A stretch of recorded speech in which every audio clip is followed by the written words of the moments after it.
সাতক্ষীরায় মানব পাচার প্রতিরোধে সিটিআইপি কর্মীদের দ্বিমাসিক সভা অনুষ্ঠিত। সাতক্ষীরায় রূপান্তর সংস্থার আশ্বাস প্রকল্পের উদ্যোগে মানব পাচার প্রতিরোধে সক্রিয় কর্মী দলের সিটিআইপি সদস্যদের নিয়ে দ্বিমাসিক সমন্বয় সভা অনুষ্ঠিত হয়েছে।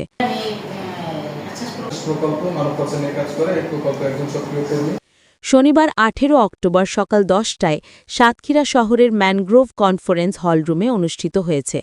এর মূল লক্ষ্য ছিল মানব পাচারের হাত থেকে রক্ষা পাওয়া পুরুষ ও মহিলাদের সহায়তা এবং পাচার প্রতিরোধ কার্যক্রমকে আরও শক্তিশালী করা। সভায় পাচারের শিকার ব্যক্তিদের পুনর্বাসন ও সমাজের মূল স্রোতে ফিরিয়ে আনা প্রক্রিয়া নিয়ে বিস্তারিত আলোচনা করা হয়। আমি একজন সিটিএপস অ্যাক্টিভিস্ট, কিভাবে মানুষ যাতে নিরাপদভাবে বাইরে যেতে পারে। বিভিন্ন ধর্মীয় প্রতিষ্ঠানে, পাশাপাশি উঠান বৈঠক বা আমাদের যে ফ্রেন্ড সার্কেল আছে বা স্কুল ক্যাম্পেইন, এগুলোর মধ্য দিয়ে আমরা মূলত চেষ্টা করছি মানুষ যাতে আসলে নিরাপদ অভিবাসনটা করতে পারে। মানুষকে সচেতন করছে যে একটা মানুষ কিভাবে বিদেশ যাবে, কিভাবে তার কাজে বৈধ হোক বা অবৈধ হোক মানুষ বিদেশে পাচারের শিকার বেশি হয়। তো আমাদের কাজ হলো যাতে মানুষ পাচারের শিকার না হয় সেই বিষয়ে কাজ করা। এছাড়াও মানব পাচার প্রতিরোধে তৃণমূল পর্যায়ে সচেতনতা বৃদ্ধি এবং তথ্য আদান-প্রদানের কৌশল নির্ধারণ করা হয়।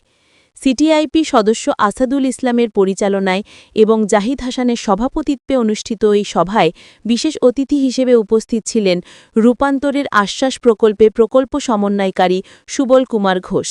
এই সময় উপস্থিত ছিলেন সাতক্ষীরা জেলার আশ্বাস প্রকল্পের প্রোগ্রাম অফিসার দীপ্তি রায়, কমিউনিটি ফ্যাসিলিটেটর মাহবুবুর রহমান, কুমারেশ মণ্ডল সহ আশাশুনি, কালীগঞ্জ ও সাতক্ষীরা সদর উপজেলার মানব পাচার প্রতিরোধে সক্রিয় কর্মী দলের সিটিআইপি সদস্যরা অংশ নেন।